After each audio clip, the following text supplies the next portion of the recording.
Novels for ever میں خوش آمدید۔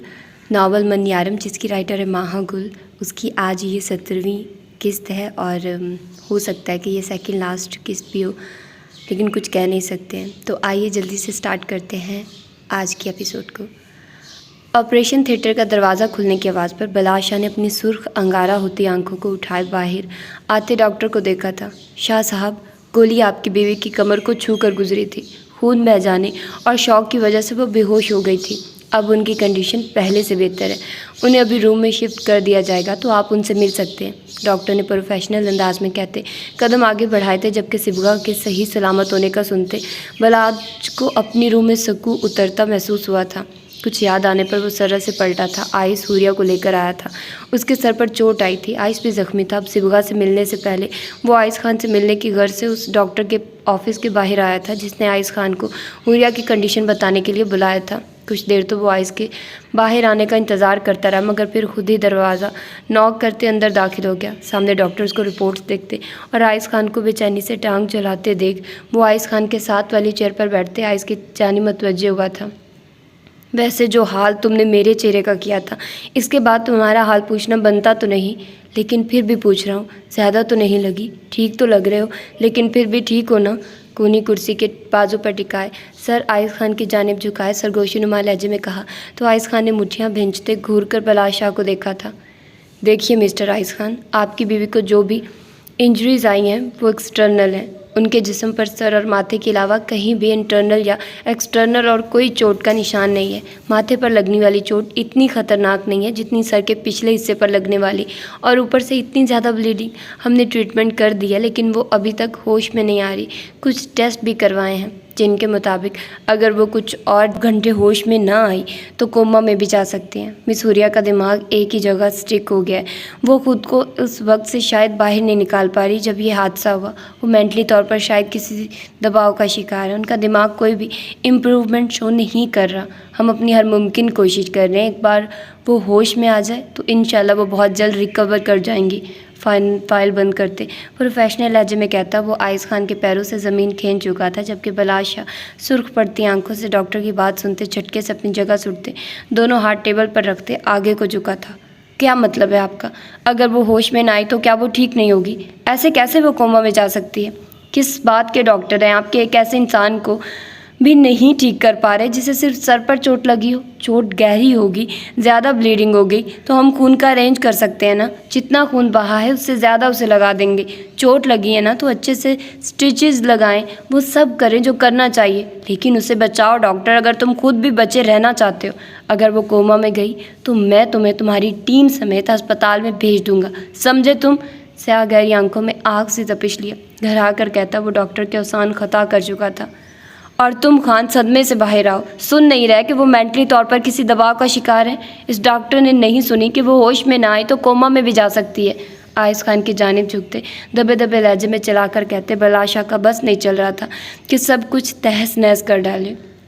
چلاؤ مت بلاش، میری بیوی ہے وہ، مجھ سے زیادہ اس کی تکلیف کو کوئی نہیں محسوس کرتا، سمجھے تم؟ کپ کپاتے ہاتھوں کو ٹیبل کی سطح پر رکھتے کھڑے ہوتے اسپاٹ لہجے میں کہا تو بلاش شاہ نے خاموش نظروں سے آئس خان کی سرخ پڑتی نم آنکھوں کو دیکھا تھا۔ ابھی آئس خان اپنی بات کہہ کر پلٹا کہ بلاش شاہ اس کے کندھے پر ہاتھ رکھتا اسے گلے سے لگا گیا تھا۔ ٹینشن نہ لو خان، کچھ نہیں ہوگا اسے، ٹھیک ہو جائے گی۔ آئس خان کے ساتھ ساتھ بلاش شاہ بھی اپنی اس حرکت پر جی جان سے حیران ہوا تھا، مگر سر جھٹکتے پیچھے ہوتا وہ ایک نظر آئس خان کو دیکھتے وہاں سے نکلتا چلا گیا تھا۔ کمرے کا دروازہ کھول کر وہ دبے قدموں سے اندر داخل ہوا تھا۔ نظریں ہوش و خرد سے بیگانہ لیٹی حوریہ شاہ کے وجود سے ٹکرائی تو آئس خان چھوٹے چھوٹے قدم لیتا بیٹھ کے قریب جا کھڑا ہوا تھا۔ خاموش نظروں سے حوریہ شاہ کے زرد پڑتے چہرے کو دیکھتے اپنا دایاں ہاتھ آگے بڑھایا تھا، انگلیوں کی پوروں سے حوریہ کے چہرے کے نقوش کو چھوتے بیڈ پر ہی جگہ بناتے وہ بیٹھا تھا۔ میں جانتا ہوں تم کس ذہنی دباؤ کا شکار ہو، ساری غلطی میری ہے، مجھے ناراض ہو کر نہیں جانا چاہیے تھا، جانتا بھی تھا کہ تم کتنی سینسٹیو ہو، لیکن پھر بھی چلا گیا تھا۔ لیکن میں کیا کرتا، یہ بات میرے لیے ناقابل برداشت ہے اوریا، کہ کوئی میری بیوی کے ماضی کو استعمال کر کے میری نظروں میں گرانے کی کوشش کرے۔ تم سے کہا تھا کہ جو بھی ہے مجھ سے شیئر کرو، مگر تم نے نہیں کیا۔ تم سے بہت محبت ہے، تھوڑا انسیکیور ہو گیا تھا میں۔ تمہیں کھو دینے کا احساس رگوں پہ میں سرایت کرنے لگا تھا۔ ہر محبت، ہر رشتہ مجھے ادھورا ملا تھا، لیکن تمہیں، تمہارے ساتھ کو مکمل چاہتا ہوں۔ مرد ہوں تو شاید تھوڑی انا بھی آڑے آ گئی کہ ناراض ہو کر گیا تو صحیح، کوئی کانٹیکٹ بھی نہیں کیا، لیکن یقین جانو تم پر شک نہیں کیا۔ تمہیں صرف چاہا ہے اور خود سے بڑھ کر چاہا ہے۔ غلطی ہو گئی ہے تو معافی بھی مانگ رہا ہوں۔ اگر کہو گی کہ ہاتھ جوڑ کر مانگو یا کان پکڑ کر تو وہ بھی کر جاؤں گا، یا جو بھی تم کہو، لیکن پلیز ہوش میں آ جاؤ۔ ایسے سزا دے کر مجھے میری نظروں میں نہ گراؤ۔ میں نہ خود سے نظریں ملا پاؤں گا، نہ پھپھو سے۔ میں کیسے ان کا سامنا کروں گا کہ جنہوں نے اپنی اتنی نازو پلی بیٹی میرے حوالے کی، وہ میری وجہ سے اس حال میں ہے۔ تم ہوش میں آ کر جو سزا دوگی میں قبول کر لوں گا، لیکن پلیز ہوش میں آ جاؤ۔ ہاتھ حوریہ شاہ کے گال پر رکھے، ماتھا حوریہ شاہ کے پٹی لگے ماتھے سے نرمی سے ٹکاتے، نم لہجے میں، سرگوشی نما لہجے میں کہتے، نہ جانے کتنی دیر وہ بے آواز روتا رہا تھا، مگر حوریہ شاہ کے وجود میں کوئی حرکت نہ دیکھ آئس خان لب بھینچے پیچھے ہٹا تھا۔ نرمی سے ہونٹ حوریہ شاہ کے ماتھے پر رکھتے، گہری نظر حوریہ شاہ کے چہرے پر ڈالتے، آئس خان وہاں سے نکلتا چلا گیا تھا۔ 1.5 ماہ بعد۔ انہیں بھولیے مت، لیکن اس بات کو قبول کر لے لالا، مر گئی ہے وہ، اب خوش ہو جائیے۔ بدلہ، انتقام، دشمنی، نفرتوں کا یہ کھیل سب ختم ہو گیا، اب کوئی دشمنی نہیں رہی، اب ہم سب ساتھ ہیں۔ ارمغان خان کے سمجھانے والے انداز پر زرگام خان نے نیلی آنکھوں میں وحشت لیے اسے دیکھا تھا، جسے دیکھتے ارمغان خان نے بے ساختہ تھوک نکلا تھا۔ نہیں، وہ مری نہیں، مجھے مار گئی ہے وہ، اس خان کو ختم کر دیا ہے۔ مجرم کو معاف کر کے مجھے سزا سنا دی، مجھ سے میری روح چھین کر، سینے سے دل کو نوچ کر اپنے قدموں تلے رون ڈالا۔ ہر انتقام، ہر بدلہ مجھ سے لیا ہے، یہ تنہا جینے کی سزا بھی میرا نصیب کر دی۔ سر جھکائے سرد لہجے میں کہتے، زرگام خان نے پلٹ کر دیوار پر اتنی زور سے ہاتھ مارا تھا کہ ارمغان خان کو سمجھ نہیں آ رہا تھا کہ اب وہ معاملے کو کیسے سنبھالے۔ سوچ لو خان، تمہیں کبھی معاف نہیں کروں گی، مرتے دم تک معاف نہیں کروں گی۔ تم پر سارے حق ہیں اور تم پر جتاؤں گی، پھر چاہے جیسا بھی حق ہو، کیونکہ تم میرے، تم پر عشق و محبت کے سارے حق میرے، انہیں کب کیسے استعمال کرنا یہ سب اختیارات بھی میرے۔ کروا لو جتنا انتظار کروانا ہے، جب میں کرواؤں گی نا تب پتہ چلے گا خان کی انتظار کرنا کتنا اذیت ناک ہوتا ہے۔ کانوں میں جان لیوا سرگوشی نما عقیدت شاہ کی آواز گونجی تو حویلی کے سناٹوں میں زرگام خان کا درد بھرا کہکا گونجا، جسے سنتے ساتھ کھڑے ارمغان خان نے کرب سے آنکھیں میچتے گہری سانس فضا کے سپرد کی۔ وہ یہ جھوٹ زرگام سے بولنے پر مجبور تھا، کیونکہ اس کا سالہ صاحب اس کی بیوی کو نہ جانے کہاں چھپائے بیٹھا تھا۔ کبھی تو زرگام کی حالت دیکھتے اس کا دل کرتا کہ اسے بتا دے کہ عقیدت زندہ ہے، لیکن یہ بات اسے خاموش رہنے پر مجبور کرتی کہ یہ سب عقیدت کے کہنے پر ہو رہا ہے۔ 1.5 ماہ پہلے جب وہ لوگ گاڑی تک پہنچے تو وہ پوری طرح سے آگ کی لپیٹوں میں تھی، جسے دیکھتے یہ صاف اندازہ لگایا جا سکتا تھا کہ گاڑی میں موجود کسی کا بھی بچنا ناممکن ہے۔ زرگام خان ہوش و خر سے بیگانہ ہوتا زمین بوس ہوا تھا، جس پر وہ اسے ہاسپٹل لے آئے تھے۔ پیچھے پولیس نے کارروائی کی تو گاڑی سے ایک لاش ہی برآمد ہوئی تھی، جو کہ ولیم کی تھی۔ عقیدت گاڑی میں نہیں تھی، وہ کہاں تھی یہ ارمغان کو کسی نے نہیں بتایا۔ زرگام کا نروس بریک ڈاؤن ہوا تھا، اسے 5 دن بعد ہوش آیا تھا تو وہ خاموشی سے چھت کی دیواروں کو گھورتا رہتا تھا۔ وہ شاید مان چکا تھا کہ عقیدت مر چکی ہے، پھر باقی سب نے بھی اس کے سامنے ایسے ہی شو کیا تھا۔ حوریہ کو دوسرے ہی دن ہوش آ گیا تھا، لیکن پھر نہ جانے بہرام شاہ ان سب کو کہاں بھیج چکا تھا۔ نہ حوریہ تھی، نہ صبغہ، اور نہ ہی سلویٰ۔ تمہیں لگتا ہے کہ میں بے وقوف ہوں؟ ایک دم سے لہجے کی ٹون بدلی تھی، جس پر ارمغان خان نے چونک کر زرگام خان کو دیکھا تھا۔ زرگام خان کے غصے سے سرخ پڑتے چہرے کو دیکھتے ارمغان خان نے ناسمجھی سے اسے دیکھا تھا۔ اگر 1.5 مہینے سے میں تم لوگوں کا ڈرامہ دیکھ رہا ہوں تو صرف اور صرف اس لیے کہ میں چاہتا ہوں کہ تم لوگ عزت سے میری بیوی میرے حوالے کر دو۔ اگر میں خود اس تک پہنچا تو تم سب کا حشر کر دوں گا چھوٹے خان، دبے دبے لہجے میں چلا کر کہتا۔ وہ ارمغان خان کی سانسیں خشک کر گیا تھا۔ کیا مطلب لالا؟ کون سا ڈرامہ؟ ہم آپ سے جھوٹ کیوں بولیں گے؟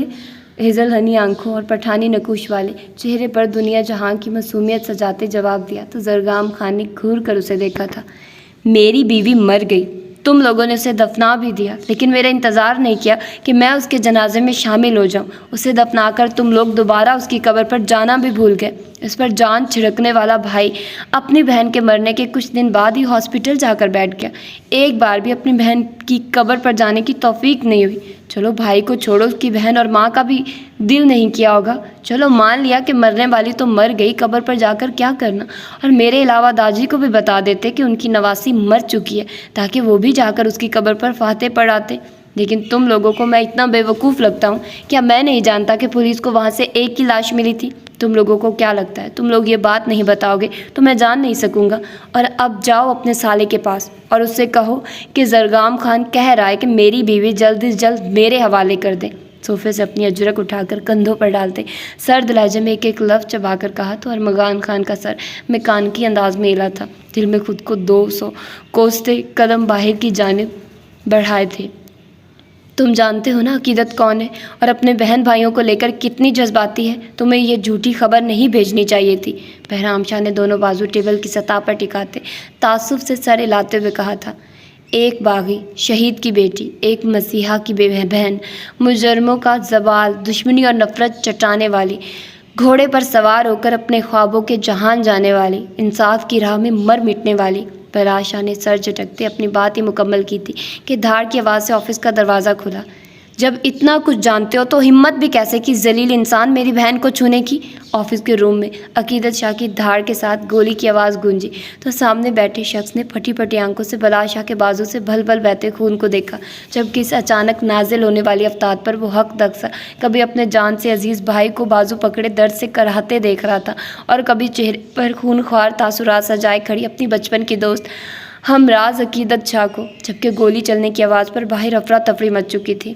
اب تک تو انہیں عادت ہو جانی چاہیے تھی کہ جب بھی یہ خان اور شاہ آمنے سامنے آتے تھے تو وہ آفس پھر آفس نہیں میدان جنگ بن جاتا تھا، مگر وہ بیچارے بھی ہر بار ہونے والے نئے دھماکے پر بھونکچا رہ جاتے تھے۔ یہ کیا کیا ہے عقیدت؟ پاگل ہو کیا؟ بلال شاہ کی جانب بڑھتے بہرام شاہ نے غصے میں چلا کر کہا تو عقیدت نے خون خوار نظروں سے بلال شاہ کے چہرے پر پھیلی شیطانی مسکراہٹ کو دیکھا تھا۔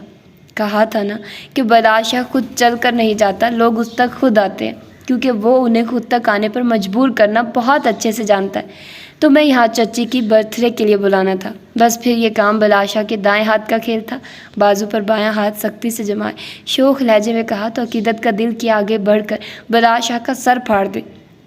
ہاں اب اپنے اس دائیں ہاتھ کی مرہم پٹی بھی کروا لینا، عقیدت کے دانت کچکچا کر کہتے پر بہرام شاہ نے تعصب سے ان دونوں کو دیکھا تھا۔ اب تم دونوں بس کرو اور تم چلو میرے ساتھ ہاسپٹل اور تم میرے آفس میں بیٹھو، آ رہا ہوں میں، بہرام شاہ نے سخت لہجے میں بیک وقت دونوں سے مخاطب ہو کر کہا اور بلال شاہ کو بازو سے تھامے قدم باہر کی جانب بڑھائے تھے۔ آئی پیڈ پر نظر آتی ان سب کی فیملی پکچر کو بند کرتے بلال شاہ نے سر کرسی کے پشت سے ٹکایا تھا۔ جب اسے پتہ چلا کہ جس گاڑی بری طرح جل چکی اور عقیدت اس میں تھی تو بلال شاہ کو تب احساس ہوا تھا کہ اس کے گرد موجود یہ رشتے کس قدر اہمیت رکھتے تھے اس کی زندگی میں۔ صرف وہی جانتا تھا کہ وہ اس وقت چاہے جتنے بھی حوصلے کا مظاہرہ کر رہا تھا، جس قدر وہ خود کو نارمل ظاہر کر رہا تھا، ویسا کچھ بھی نہیں تھا۔ ایک طوفان تھا جو بلال شاہ کو اپنے سینے میں اٹھتا محسوس ہو رہا تھا، پہلے صبح پھر حوریہ اب عقیدت۔ بلال شاہ کو اپنا دل پھٹتا محسوس ہو رہا تھا، لیکن بعد میں جب پولیس نے کارروائی کی اور بتایا کہ وہاں صرف ایک ہی لاش تھی، وہ بھی مرد کی، تو انہیں کچھ سکون ہوا تھا۔ وہ ہاسپٹل ہی تھا جب بہرام نے عقیدت کے بارے میں سب بتا کر خاموش رہنے کا کہا تھا، جس پر وہ بعد میں باز پرس کرنے کا سوچتے خاموشی اختیار کر گیا تھا۔ آپ جانتے کیا لالا، دنیا کا سب سے مشکل کام کیا ہے؟ چہرہ جھکائے نظریں اپنی گود میں دھرے بائیں ہاتھ کی پشت پر لگی کنولا پر جمائے خشک ہونٹوں کو تر کرتے زخمی لہجے میں کہا تو کمرے میں پھیلی تیر کی طرح چپتی خاموشی میں ارتعاش پیدا ہوا، جبکہ حوریہ شاہ کے سوال پر ہدایق شاہ نے گہری سانس بھرتے سختی سے ہونٹ بھینچے تھے۔ تم حوریہ شاہ کو، ہدایق شاہ کی بہن، اس دنیا میں کوئی شخص اس قدر ضروری نہیں کہ تم اسے یقین دلاؤ۔ ہدایق شاہ کے سخت تنبیہ کرتے لہجے پر حوریہ کے ہونٹوں پر تلخ مسکراہٹ رینگ گئی۔ نہ لالا، یقین ہی تو ضروری ہے، محبت ہو جائے تو یقین کا ہونا ہی تو ضروری ہے۔ محبت میں تو دنیا کو فراموش کر دیا جاتا ہے۔ انسان، یہ تو میری اپنی ذات ہے کہ میں کون ہوں، میں صرف حوریہ شاہ ہی تو نہیں ہوں۔ دو لوگ محبت کر لیں تو ان پر یقین کرنا واجب ہو جاتا ہے، یقین نہ ہو تو محبت میں مانگی گئی دعا بھی رد ہو جاتی ہے۔ مدھم لہجے میں کہتے رک کر گہری سانس بھرتے جیسے آنسوؤں پر بند باندھنے کی کوشش کی۔ دنیا کا سب سے مشکل کام کسی کا یقین حاصل کرنا ہے، اس کا اپنی ذات پر بھروسہ حاصل کرنا ہے کہ آپ جو کہیں وہ مان لیں اور جو آپ نہ کہہ سکیں اسے جان لیں۔ کتنا مشکل ہوتا ہے نا کسی کو اس بات کا یقین دلانا کہ ایسا کچھ نہیں تھا یا ہے، تم بہت قیمتی ہو، یا کوئی اور رتی برابر بھی، یا اس بات کا یقین دلانا کہ میں نے ایسا کچھ نہیں چاہا تھا، یا پھر کہ وہ سب ہو گیا جو میں نے چاہا نہیں تھا۔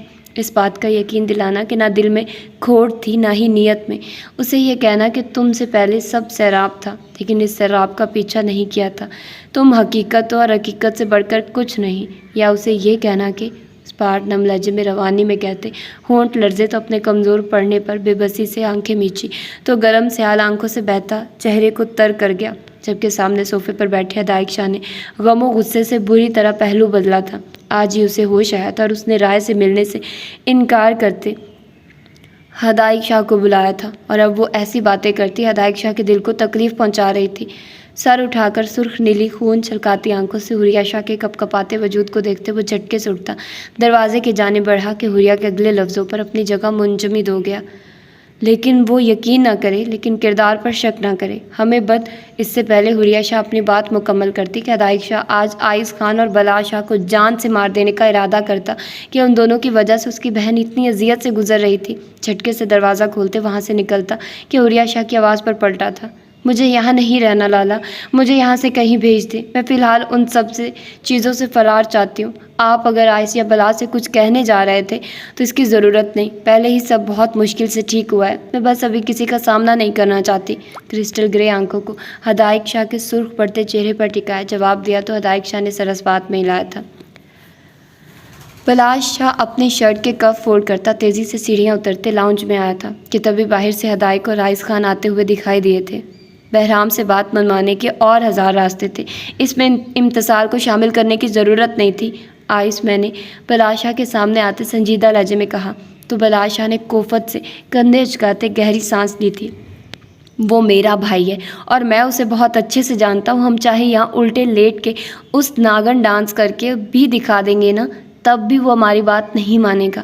میں تو یہ ڈائیلاگ بھی نہیں بول سکتا کہ بنتے تو کبھی میں نے اپنے باپ کی بھی نہیں کی، کیونکہ اس کی نوبت ہی نہیں آئی۔ اس سے پہلے ہی وہ شوخ لہجے میں کہتے یہ لہجہ یکلختی دھیمی افسردہ ہوا تھا، لیکن اگلے ہی لمحے وہ اپنی ٹون میں آیا تھا، لیکن میری حق حلال کی بیوی کو چھپایا ہوا ہے تو اب بلا شاہ کا اتنا تو بنتا ہے، اب اپنی بیوی واپس مانگنے کے لیے منتیں کروں۔ بلا شاہ کی تمہید پر آئس اور ہدایق نے دانت کچکچا کر اسے گھورتے قدم ڈائننگ روم کی جانب بڑھائے تھے جہاں بہرام شاہ کھانا کھا رہا تھا۔ وہ تینوں آگے پیچھے ڈائننگ ہال میں داخل ہوئے تو بہرام شاہ نے پلیٹ سے نظریں ہٹا کر انہیں دیکھا تھا۔ ان تینوں کو دیکھتے ایک نرم مسکراہٹ اچھالتے دوبارہ کھانے کی جانب متوجہ ہوا تو ہدایق شاہ نے گھور کر بہرام شاہ کو دیکھتے کرسی کھسکائی تھی۔ کھانا ماں نے بنایا ہے، سالن کا ڈونگا اپنی جانب کھسکاتے سادہ سے لہجے میں استفسار کیا تو بلاج کی بے تکی بات پر بہرام شاہ نے تعصب سے سر ہلایا تھا۔ نہیں، محلے والوں نے بھیجا ہے، طنزیہ لہجے میں کہتے ٹیشو سے ہاتھ صاف کیے تو بلاج شاہ نے ڈونگا پٹکنے کے انداز میں واپس رکھا تھا۔ دیکھیے لالا، ہمیں ہماری بیویاں واپس چاہیے، آج ابھی اور اسی وقت، تپے تپے لہجے میں چلا کر کہا تو بہرام شاہ نے ابرو اچکا کر اسے دیکھتے باقی دونوں کو بھی دیکھا تھا جو خاموش نظریں بہرام شاہ پر ٹکائے بیٹھے تھے۔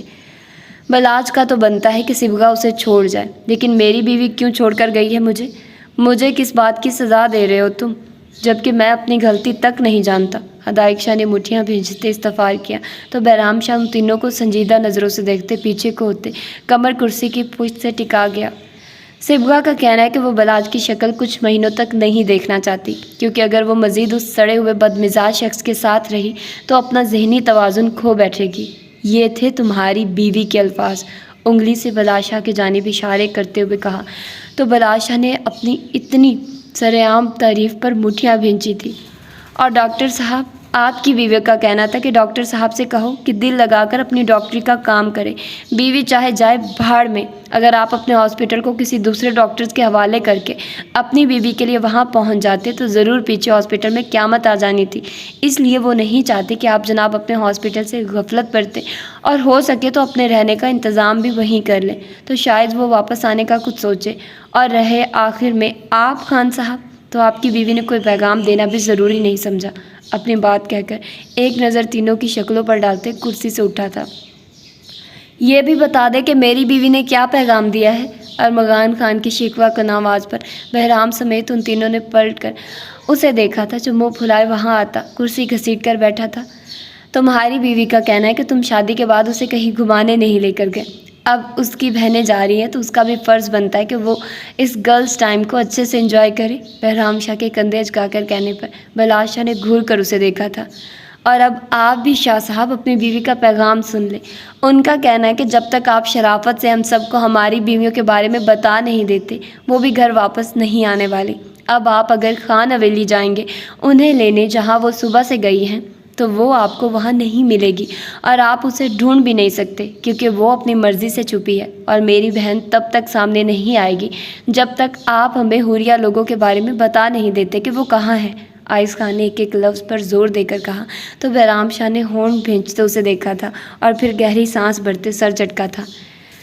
میں اپنی بہنوں سے اس سے پہلے بہرام اپنی بات مکمل کرتا کہ ہدایت شاہ نے اسے خاموش کروایا تھا۔ یہ کرنے کا سوچنا بھی نہیں، تم صرف ہمیں ایڈریس بتاؤ، باقی کیا کرنا ہے وہ ہمارا مسئلہ ہے، دو ٹوک لہجے میں کہتے وہ وہاں سے نکلتا چلا گیا تھا، اس کے پیچھے ہی آئس خان بھی۔ زرگام لالا کی بیوی کا بھی پیغام ہے تو بتا دیں۔ پیغام چھوڑیں، اب لوکیشن ہی بتا دیں ورنہ امتصال ہم سے زیادہ ان کی سگی ہے، باقی لالا آپ سمجھدار ہیں۔ پلیٹ میں کھانا نکالتے کندھے اچکا کر کہا تو بہرام شاہ ماتھا مسلتے قدم باہر کی جانب بڑھائے تھے۔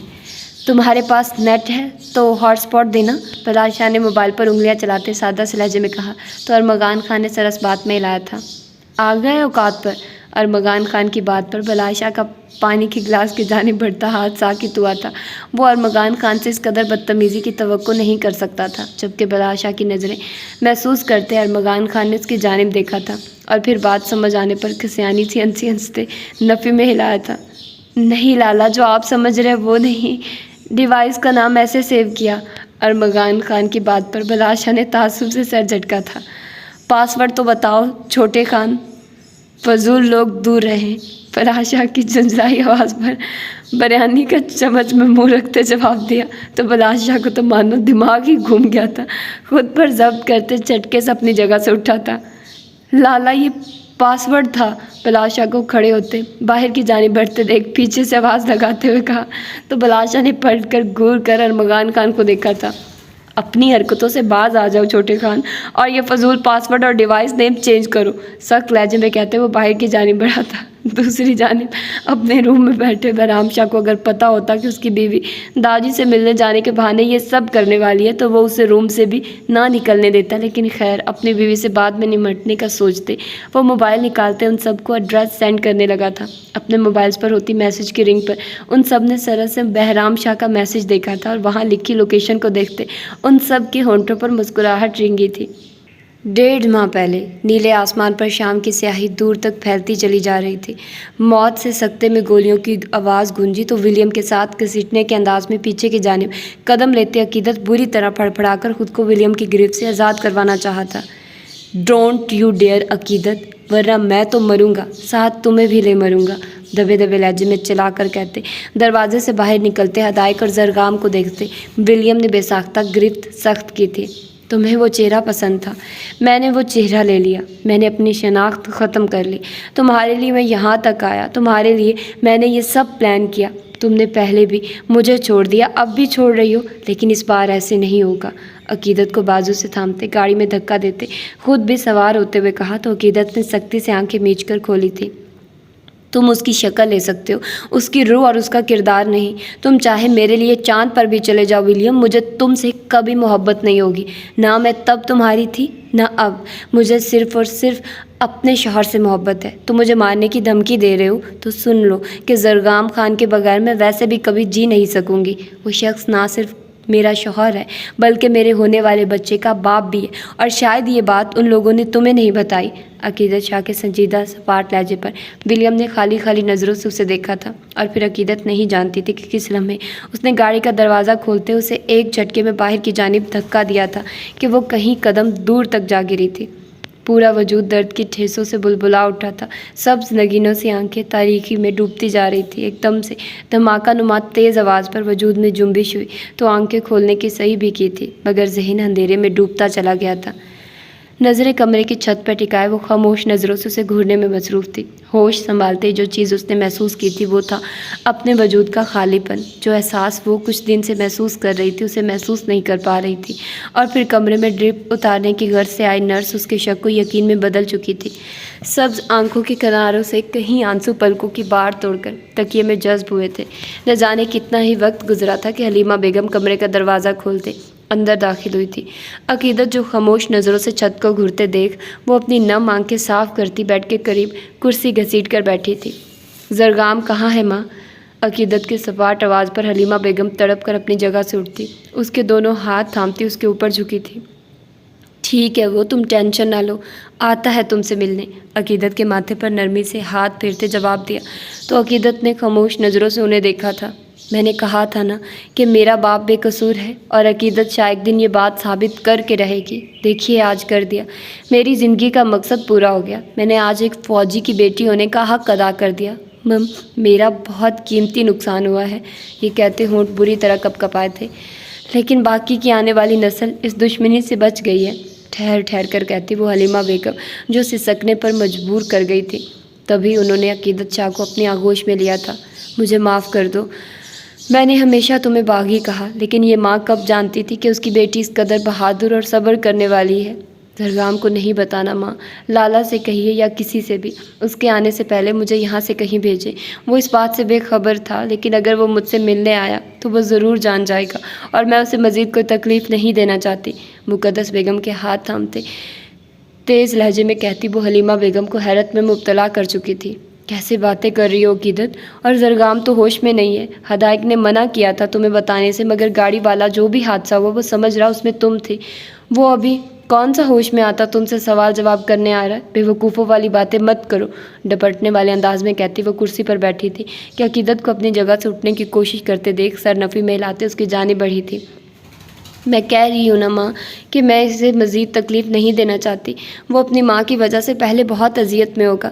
اگر وہ سمجھ رہا ہے کہ میں گاڑی میں تھی تو اسے سمجھنے دے، کوئی میرے متعلق اسے کچھ نہیں کہے گا، کیونکہ وہ میرا شوہر ہے اور مجھ تک پہنچنا اچھے سے جانتا ہے، اس کے پہنچنے تک مجھے بالکل ٹھیک ہونا ہے۔ عقیدت کے دو ٹوک لہجے پر انہوں نے بے بسی اور غصے کی ملی جلی کیفیت لیے اسے دیکھا تھا۔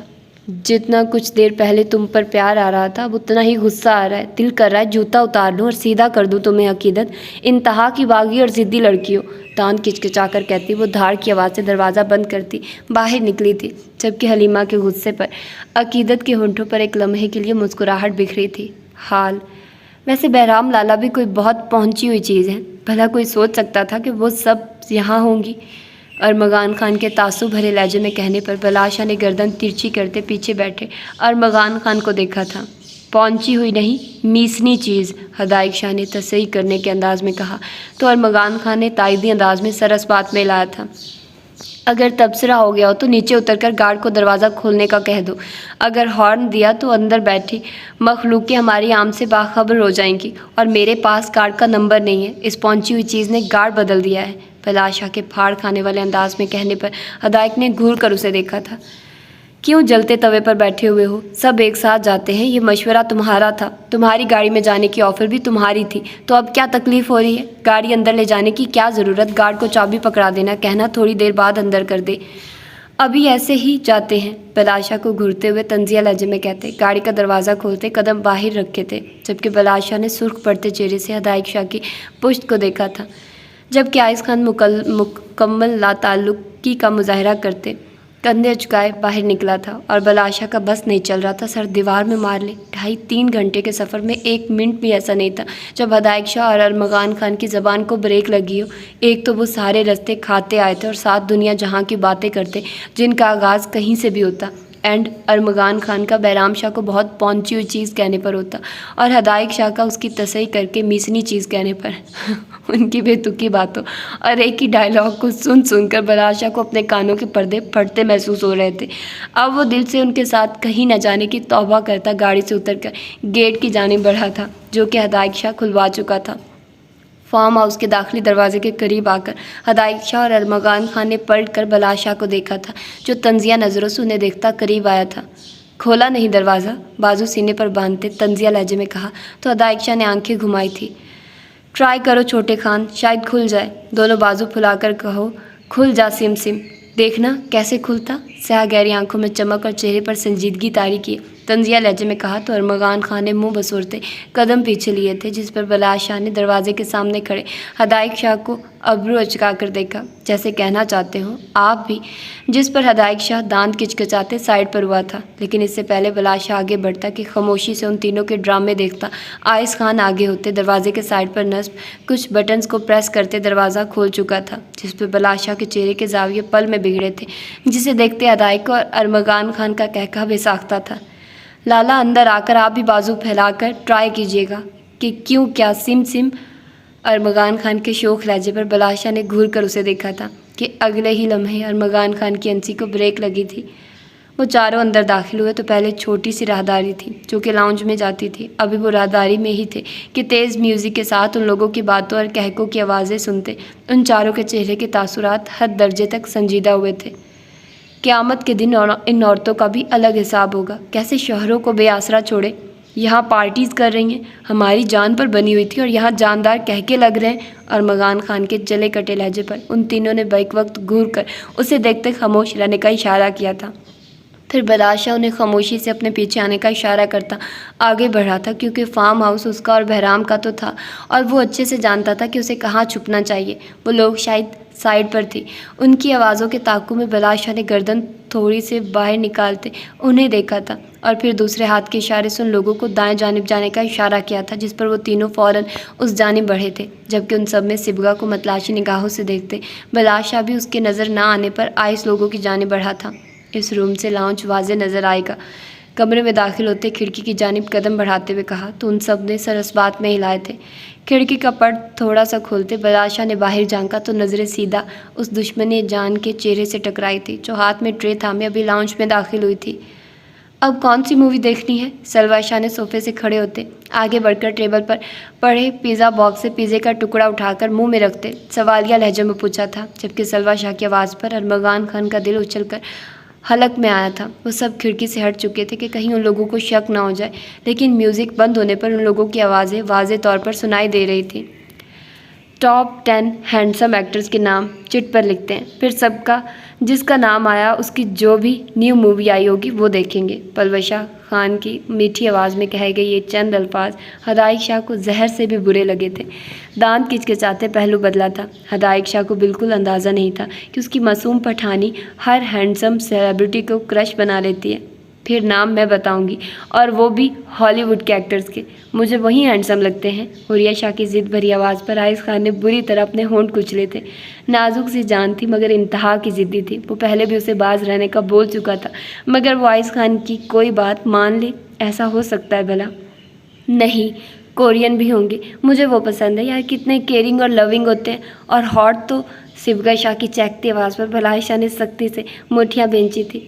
عجیب سائیکو عورت ہے، محبت ہے کر کے میرے کان کھاری رکھے، اور ہاٹ اسے کورین لگتے ہیں۔ تعریفوں کے قصیدے کبھی کریکٹرز کے پڑھے جاتے اور کبھی کورینز کے۔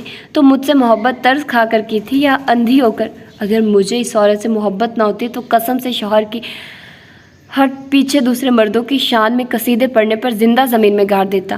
کھڑکی کے پٹ کو سختی سے ہاتھ میں دبوچتے دبے دبے لہجے میں گھرا کر کہا تو ہدایق شاہ نے ناک سے مکھی اڑانے کے انداز میں ہاتھ چلایا تھا۔ تو جب محبت نہیں تھی تب کون سا کچھ کہہ دیا تھا؟ کہاں ہوتا تو آج یہ سننے کو نہ ملتا۔ کندھے اچکائے طنزیہ لہجے میں کہتے بلال شاہ کو مزید سلگایا تھا۔ ہاں نا ڈاکٹر صاحب، آپ نے تو بہت اچھے طریقے سے سمجھایا ہوگا کہ پہلے ایک کرش کم تھا